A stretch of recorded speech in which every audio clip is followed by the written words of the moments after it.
Hi, welcome to Module 2, Week 1 of our University Certificate in Police Leadership. In this module, we want to discuss and unpack police leadership in VUCA contexts. When we think about our learning objectives, they're quite simple. Number one, we want to define and discuss VUCA. What is VUCA? And then we want to look at how VUCA prime can offset VUCA. We also want to discuss the Vroom-Jago model of decision-making to help police leaders identify when they should be making decisions in a collaborative way and when they need to make decisions individually. And the Vroom-Jago model gives us a really useful matrix on how to determine that. And then we're going to look at situational variables that help neutralize sometimes the need for leadership, or might neutralize the need for leadership. One of the things we need to remember when we think about leadership is impacted by these three key components: the leader, the context, and the followers.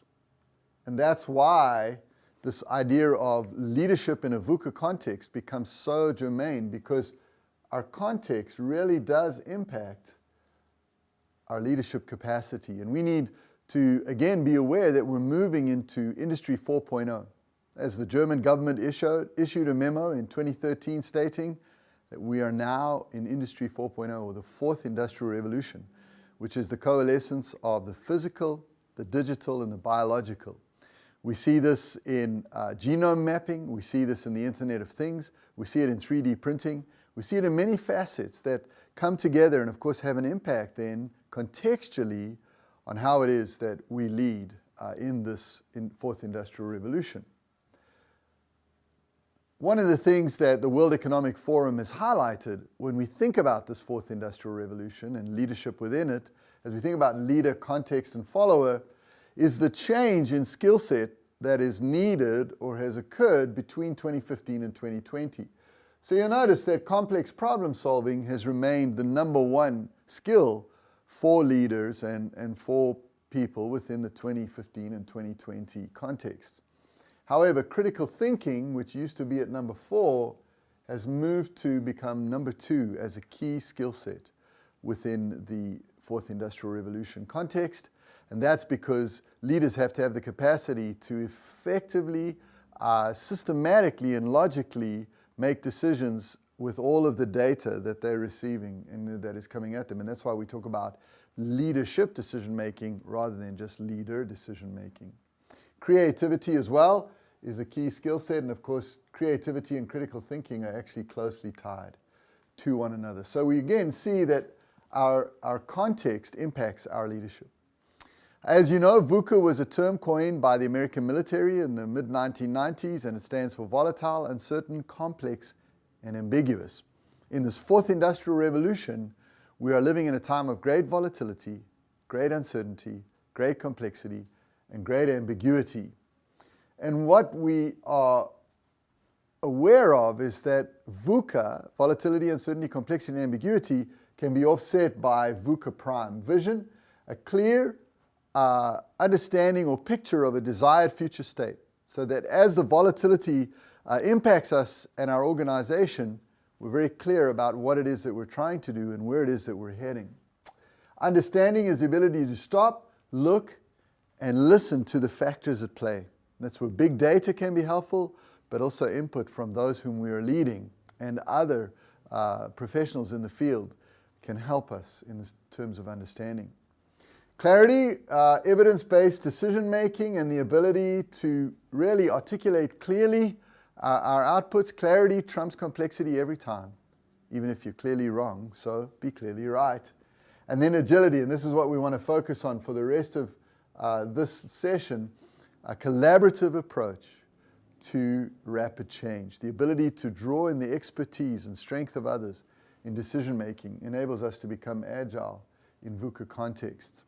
Now, as police leaders, we might say, well, I should always be collaborative in my decision-making. I should always draw others in. But again, we need to realize that there are times where contextually, situationally, that is not possible.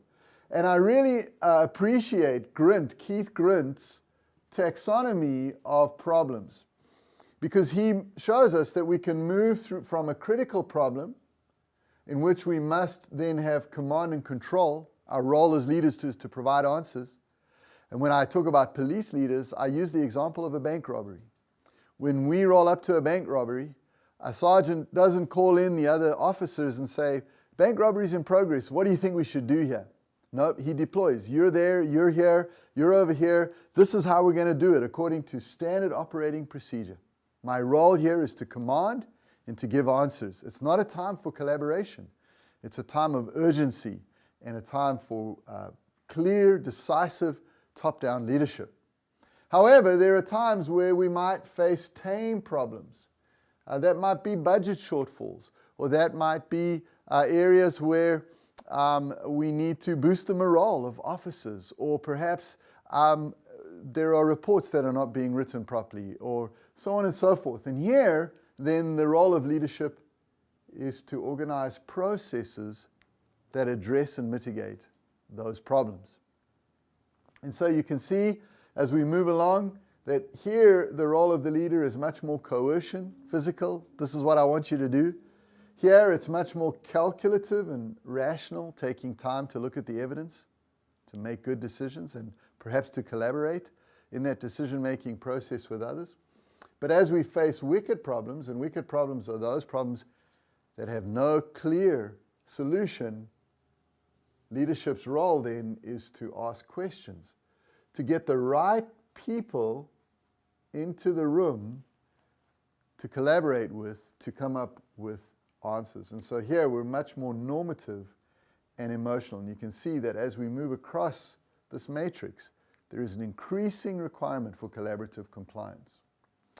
So when do I make decisions on my own, and when do I draw others into that decision-making process within a VUCA context, a context that is volatile, uncertain, complex, and ambiguous? And the Vroom-Jago contingency model is a tremendously helpful tool in enabling you as a police leader and police leadership to think about, when do I collaborate? When do I make this decision on my own? And also using, as we saw in the previous slide, Grint's taxonomy of problems. So clearly defined, Vroom-Jago's model is a contingency model that focuses on varying degrees, and notice this word, varying degrees, of participative leadership, and how each level of participation influences the quality and accountability of decisions. So the Vroom-Jago contingency model takes into account situational factors that then shape the likelihood of either a participative or autocratic approach. Sometimes you will need to participate. Sometimes, as I've said, you need to make that decision on your own, and it's kind of a top-down process. And you have to, as a leader, be able to know and determine when it is that you either participate or you become autocratic. It's never one or the other as a style. It's what the context demands, and that's why we call it a contextual model, a situational model, contingency model.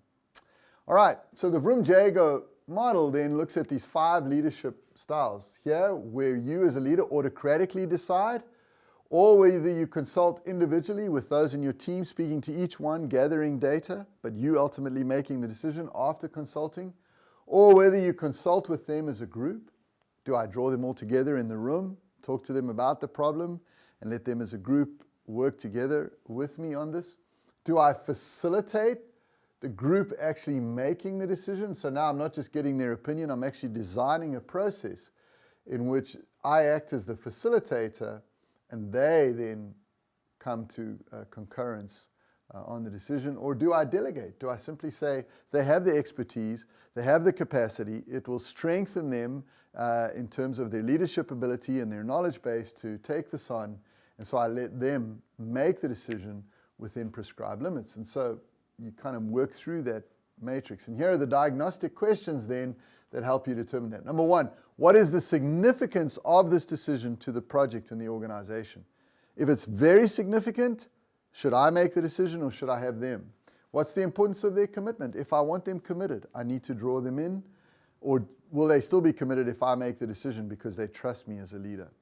What's my level of expertise? Maybe I have those in my group who have a higher level of expertise on this particular issue, and so I want them to delegate to them the decision-making process. And of course, this notion of will they commit to the decision? What is the group support for the goals? What is the group members' knowledge and expertise in relation to the problem? And is the team competent to work together? You might have a team that's highly skilled, that are experts in the area under focus, but may not have good team dynamics, and so that could mitigate then the effectiveness of the decision making. So there are two decision making styles that Vroom Jago propose. If it's a time-saving based model, that determines the decision process. But if it's a development-based model, in other words, if you have the time and you can develop your subordinates, your followers, then you'll want to use this model. And so I'll show you how both work really quickly. You can work these through in your textbook. So you ask yourself these questions as you progress through the problem, and there is a case study in your textbook that you can look at. And so you work your way through this model until you end up at, okay, I have to facilitate this decision based upon these questions that you're asking. Alternatively, if you want to develop your employees, your followers, you then ask these questions. You have your problem statement, and you then work through again. Once you are above a black line, you cannot go below it, and so you come out to whatever it might be on this matrix in terms of how you then make that decision, collaboratively or individually. And that, in a nutshell, is the Vroom Jago decision-making model within a VUCA context. Drill down on it in your textbook. Email me if you have any questions about it, and I hope that it will be helpful to you as leaders in a VUCA context. Thank you.